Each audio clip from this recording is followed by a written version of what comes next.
Greetings and bienvenue crew. Thank you for returning to this broadcast, and welcome to new viewers joining us for the first time. If you like a video, then feel free to subscribe. My uncle started hospice last weekend. He is not terribly old. Of course, he is not terribly young, either. He is my grandmother's brother, on my mother's side of the family, and he is dying. I am sitting on his bedside, and outside, far away, police sirens are roaring. He was always our uncle, but he was more of a cousin, he was more of a peer. Uncle was a child at heart. With my brother and I being the only children in the family, he was our de facto cousin. He was the family friend we could relate to. He was not a condescending source of maturity, he was as ridiculous and optimistic as we were. The fact that he is dying destroys us. It destroys me. An obnoxious measure of sirens blots out my thoughts. Adam is taking it with particular difficulty. He is the truest baby of the family and my younger, and only, brother. That is not to say that the rest of the family is coping any easier. Uncle Jack was the youngest of his siblings, as well. It is a terrible situation no matter how you word it.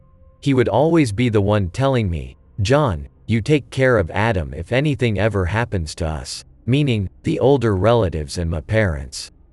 That advice gives me little solace today. Uncle Jack was a police officer for many years. He married a beautiful woman who we came to love as our aunt in his early 30s, and that was probably the symbolic ending of our peer relationship with him. At that point, he was our elder. We were no longer arbitrary cousins. It ironed out the family. We knew who we were and what our family consisted of, at last. Adam was almost out of middle school when this happened, and I was just graduating high school. It is incredible what a decade can do to your being. Adam is now a police officer, very much so following in the footsteps of his beloved uncle. But Uncle Jack, dearest uncle, he is not nearly as thriving. He maintained a lustrous career in the New York Police Department and was looking forward to retiring by 50. Instead, he contracted a rare cancer, probably due to a consistent bout of responding to emergency calls in this one devastated area of the city. You know the area. Uprooted partitions of asbestos and every goddamned carcinogen known to man were crudely molded into low-income housing. Now, every time some schmuck with a gun let a slug fly, these chemicals became airborne. These chemicals infected the lungs of the men and women who were there to protect the innocent bastards who were unfortunate enough to live in these areas, to live besides the walking scum of mankind that fought such petty wars. And now he was dying, before 60 years of age. I will not get into the philosophy and utter bullshit that comes into play when discussing such matters. Would a just God allow a kind and fair person to die before the age of 70? Would an omnipotent universe allow a schoolyard of young child to be slain at the end of a gun belonging to a madman?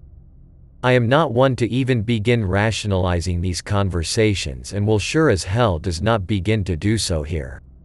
The fact remained. My uncle was dying, and my family was preparing for the absolute worst. And we struggled against futile efforts. Adam and I, we grew up and matured under almost direct influence from my uncle. Of course, my dearest mother and father crafted our personalities. Of course, our friends and schoolmates helped to form our ideas. But, as far as anything beyond our genetic destinations, our uncle was probably single-handedly responsible for our identifications as selves. From our profound interest in the afterlife to our preference to spending the weekends playing paintball in the mountains, he forged us. Homing in on the whole afterlife aspect of our interests, he gifted us one item that truly solidified our love for the macabre. When I was just beginning high school, however many years ago, our dearest uncle gave my brother and I a simple Ouija board. It was a mass-produced and super-commercialized item. We were, concurrently, super skeptical, but my brother was feebly open-minded. and I was always looking for a way to spook myself and my family out. The silly board game even had a glow-in-the-dark feature that added to the ridiculous nature of the whole ordeal.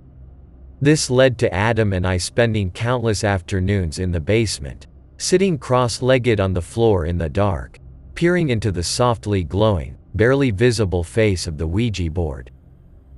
My skepticism had never left me, and Adam was never particularly deft in the craft of manufacturing a storyline and characters of a fictional persona.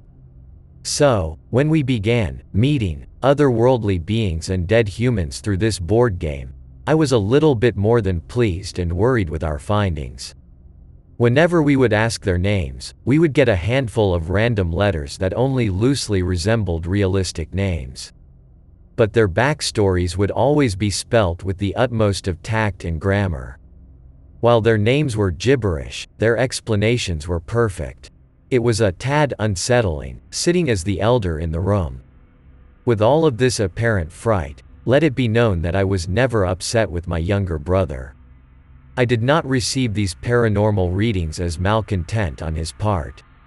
It just surprised me, at times in pride, at others in fear, that he could move the dial on the Ouija board and spell out entire life stories of people who had lived in the 14th, 18th, and 19th century. How did he, a public student living in 21st century America, know the politics of Luxembourg? How did he know that women in historical China would bind their feet? How would he, a boy who had barely begun to pick up the guitar, know what a mandolin was?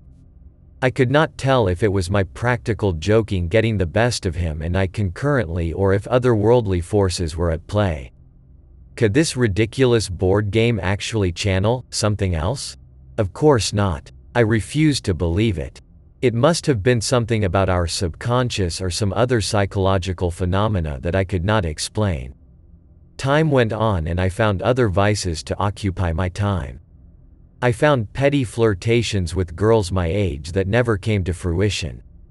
Young puppy love and relations that never manifested themselves into an actual relationship. I was far too afraid to actually ask a girl out on a date, so these feelings only resulted in my confiding with my good friends. But I had not kept tabs on my younger brother. As where I had grown tired of playing with the Ouija board, Adam kept at it with his friends and even, at times, by himself. In the days that we had played with the device, we had met an entity known as Xenon. It was a completely ridiculous and unbelievable name, but she was supposedly an Asian immigrant of the Luxembourg storyline that I had previously alluded to. She was a servant of a household in the European micronation. She had also played the sitar. How my brother had created these characters, I have no idea. My imagination was certainly not at play, and I, even as a younger teenager, truly did not try to disenfranchise the results of the board by creating my own metaphysical stories to frighten my brother.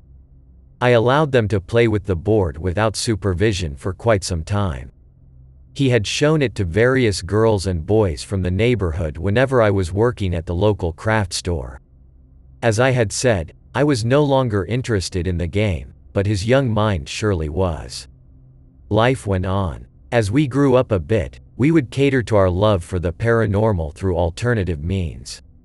Fortunately for us, it became a topic of popular culture and many television series and specials were produced for broadcast programming. This allowed for our parents to become involved in our hobby. After a few episodes of a ghost hunting show on television, my mom confessed, with a slight bit of sarcasm and enthusiasm, that she had thought she had seen a woman standing in our living room late at night. This was, of course, an appeal to my brother and I, an attempt at stirring our imagination. I nodded and worked on my dinner as Adam stared in amazement and swore that he, too, had seen such a manifestation. Our dog, a small Jack Russell Terrier, entirely white except for a splotch of brown on her head, took this opportunity to steal some food off of his plate. The little rat had always sat right behind Adam, sharing his chair and hoping that he dropped food. Having been next in line for our creative development, behind my beloved uncle, My mother would consistently drop little story starters into our daily lives and never provide much more to go on. Much like the short story about the woman in the living room, she would give us a mental image and an out-of-the-ordinary situation, and let the ideas cultivate in our young minds. This continued for a long time, and at certain points, I could not tell if she was merely being whimsical or actually telling stories which had occurred in her life. I remember when I was a freshman in college, visiting home for the winter, she swore that when she was working on her computer in the kitchen, our dog walked past her legs and into her bed, which was typically at my mother's feet. She reached down to pet my dog and realized nothing was there. A few moments later, after searching, she found the dog sleeping upstairs. Weeks later, after watching one of these television series with the entire family, we found ourselves enjoying a scene, invariably scripted beyond oblivion, of the paranormal investigators, utilizing a Ouija board and attempting to talk to spirits in the attic of an old house in Washington state. Adam sat there on the couch, with his knees held against his chest in rapt attention. It was pleasant to see that childhood enthusiasm alive and well. Although he had still regularly played with the board, seeing this television show had completely rekindled his love of the game. He asked that I would play with him that weekend when he had his friends over. There were 2 boys and a girl. They were all around 14 years old and, naturally, little shits. There is really no other way to put it. I am all but positive that one of them and the girl were a couple. He'd take every opportunity of physical contact as a grace-lacking attempt at touching a personal area of the girl's body. Were this incident to occur today, modernly, there would absolutely be harassment issues brought up between the girl and the boy, their school's guidance counselor, and possibly the police. But that is merely my age revealing itself. Unfortunately, the curse of young adulthood and piss-poor personalities did not keep its hands off of my younger brother. Before we began the seance, we sat around the board and Adam gave the instructions, their objectives, and his house rules of sorts. The girl lit 3 candles and turned the lights off at his request. He warned his friends to be very serious in this exercise. He warned that it could be a lot of fun, but that they may end up talking to very powerful and sometimes malicious entities. He did not want them to display any disrespect or rudeness, because he frequently had spoken with demons, who had initially introduced themselves as benevolent spirits. One of the boys asked what he meant, and Adam, appealing to the annoying nature I had previously mentioned, told him that he would be temporarily cursed. Further inquiring to what Adam meant, he told him that, whenever he went into the bathroom, your face would be replaced with white eyes and a horrible screaming mouth. I intervened and told him to knock it off. There was no point in playing with this if you were going to be a lying schmuck throughout the ordeal. He laughed at my objectivity and apologized. The 3 others laughed nervously too. They still believed in my brother's ridiculous warning. No such curse ever came about, so there's always that. Before long, we encountered an entity that refused to give a name. The boys teased, saying that it was afraid of us, and the board said, simply, bullshit. They asked if it was a boy or a girl, and it did not respond again. The group was quiet for a little bit, nervous, and the girl hazarded, "Are you a demon?" The room was still for a moment, then the dial moved, all of our hands on it. "Yes, you little slut." I chalked it up to the touchy-feely boy, but he looked as shocked as everyone else. They were a little upset. Adam looked genuinely worried at this point. He apologized to the board for our rudeness and whatnot. It responded with a simple, "Fine," and the group did not really know where to go from there. One of the boys finally asked, adding an additional apology, if they could speak to someone else and the demon could be on its way. The board told us that he would not release the board to any other entity. We were going to speak to him and him only. This seemed to really not sit well with anyone. I was interested. I held my smirk behind a straight grit in order to keep the group still and petrified. Without asking another question, the dial moved once more and scribed a sentence that chills me to this day. Tell that brother of yours to stop being a smartass. My eyes widened and I looked at Adam. Adam looked at me and then wore an expression of a man 20 years his elder, so far removed from the comforts of modern living. He wore the face of a parent burying his child, of a surgeon failing, of a war veteran outliving his comrades. He bore too much knowledge about the situation at hand, far more knowledge than anyone in the room. Essentially, this was not a joke. We had all removed our hands with this last insult and Adam motioned to return them, clearing his throat. "Demon," Adam asked, "is that you, Amni?" The familiarity and tone in my brother's voice made the hair on my neck stand. Without a second to contemplate the situation at hand, the dial read, "Yes. Listen, we were just interested in showing our friends how the board works. We mean no harm. I know, you little fuck. I was just checking in. How's the family?" The board wrote. After the response, the dial rapidly shot to each corner of the board, to the decorative pictures that branded the extremities.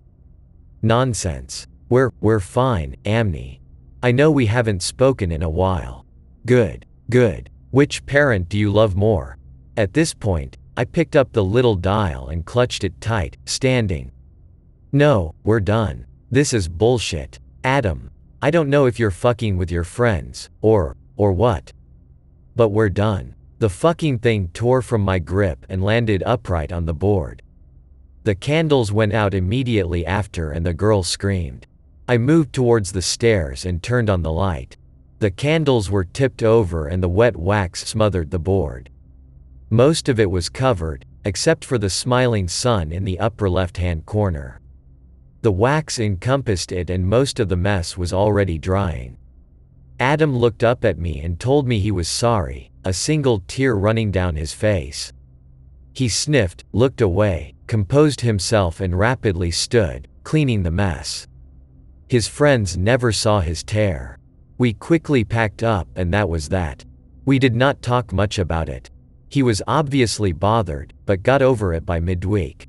We played plenty of shooter video games and we even drank a little bit of our parents' alcohol when they went away the next weekend. That Sunday night we watched a horror movie which focused around a demon. Upon realizing the story's premise and hearing the word demon, I silently hated myself and prayed that it would not bring some shell-shocked flashback to my brother's being. No such breakdown occurred. In fact, he calmly and happily brought up the experience after the movie. He simply asked, "Do you remember that whole Amni bit?" Of course, I said yes. "Yeah, that fucker is creepy," he smirked. "You talked to him a lot?" I asked him. "Yeah, I don't really know how to explain it. Maybe those things are like creative unlockers? You know, like they tap into your creative invulnerabilities and just pour words from you." "I don't know, man." "Well, I hope so, at least. He described himself to me one time. Real creepy stuff." "Like what?" "Well, he was a demon. First of all, he chuckled at this. He was nervous at first, then the seriousness caught his voice. He was a demon, and he told me that the most relatable thing he could call himself, the thing I would most understand, was the shape of a dog.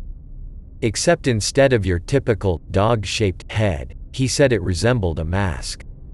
Like a large, porcelain, V-shaped mask. Mostly blank, besides large black eyes. I think of my mother sitting at a computer desk in the kitchen, thinking she saw a Jack Russell Terrier move past her feet. "Weird, man," I reply, offering nothing else. "Yeah," he cleared his throat. "What did you think about when he asked about mom and dad?" I thought for a moment. "I didn't." "Good," Adam nodded. He would have done something vengeful. I did not know what he meant, but I did not want to pry. I was happy enough that we covered this topic without a breakdown of tears.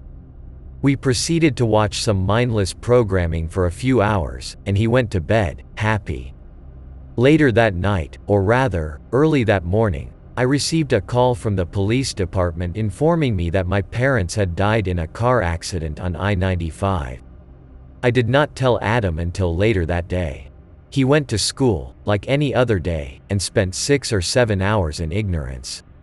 He went to his part-time job at the grocery store and worked, happily and stupidly, like any other day. I had to tell him when he got home. Our uncle and grandparents were there. It was inevitable. It was not my choice. He had to know. Were it up to me, I would have kept him, to this day, ignorant of the fact that our parents died, one with the melted and molten iron and steel that cocooned their bodies. Their carcasses were inseparable from the frame of the vehicle that carried us to however many family vacations. The vessel that brought us to Disney World was now their tomb. The vehicle that brought us to the beach was now the same chemical composite as our parents. Were it up to me, I would have prolonged his revelation with bullshit in the vein of, "Oh, they are traveling in Europe," or "they continued their weekend trip and their flights are delayed." Bullshit. Ignorant bullshit that keeps the emotional mind at bay. We mourned. The community supported us. I was on the verge of self-ending for months. The thought of my brother being alone kept me going. Our uncle was our guardian for a while, although officially, per the government's papers, our grandparents were our guarantors. I grew older, completed college, and watched my brother finish high school. The years that followed were uneventful. Adam got a community service commendation. I managed to break from alcoholism.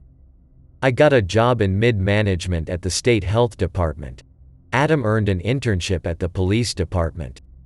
We were the most typical fucked up brothers you could find. That was until our uncle became sick. Yes, I know what you're thinking. Oh, a family member was diagnosed with something malignant. Aren't you a special snowflake? Well, you can go fuck yourself. Uncle Jack is in hospice as we speak. I already told you this. Uncle Jack is in hospice and the sirens have been blaring all day. From all around our sleepy town in the middle of nowhere, crisscrossed by highways and interstates and roads that lead everywhere but here, the sirens have been blaring. Fire trucks and police officers from towns that never knew our name are here, portioning off an exit on the high road. Uncle Jack takes my hand. He looks me in the eye. The morphine is already terribly strong, and it is getting stronger by the day. At this point, it is not to relieve his pain. It is simply a race against nature to cease his organs' function. It is no longer palliative, but a challenge to God. Earlier this morning, he talked about cats I don't own and family members that never existed, such as a sister who was bringing him water all day. His delusions were terrifying and pathetic. I could no longer bear to see such a loved person dealing with so much bodily failure and ultimately, pain. Staring me in the face, he said, "Son, I appreciate everything you've done. But please, get your dog out of here." At this, I was confused. I knew it was another symptom of the morphine, but I wanted to help him, however I could. "Uncle Jack, we don't have a dog. You know that." I held back tears. "Stop. Just close the door. Stop him from staring at me." "Stupid, fucking dog," he choked. I rose and closed the door. I could tell the end was coming. But it is never easy. It is never immediate. It is always a matter of hours, days, weeks. Sometimes, months. The sirens outside grew louder. On a day like today, no solace was spared. No grieving, nothing. Your problem was just another piece of rubbish in the mosaic that society is composed of. Little did I know that the sirens were clearing and helping sort out a pile-up that was on the same interstate that killed my parents. Little did I know that my brother was driving home from classes this afternoon to help me take care of Uncle Jack. Little did I know that his sedan may have been involved. "Son," Uncle Jack cried. "You've always been as good as any child of my own that I could have prayed for. Your parents loved you. I loved you. And I could never have asked for anyone better to see me out. I will admit to having cried at this display. But please, close that damned door, that fucking dog." I turned to see the closed door and dropped my eyes to the floor. Poor drug-induced illusions. But, of course, he continues. He keeps asking me, John. He keeps asking, who do I love more, Adam or John? Get that little bastard out of here. I hope that you enjoyed tonight's broadcast. If you enjoyed tonight's story, then please subscribe to the channel as more Greentext will appear daily. A new broadcast will appear when the clock strikes midnight Central Time.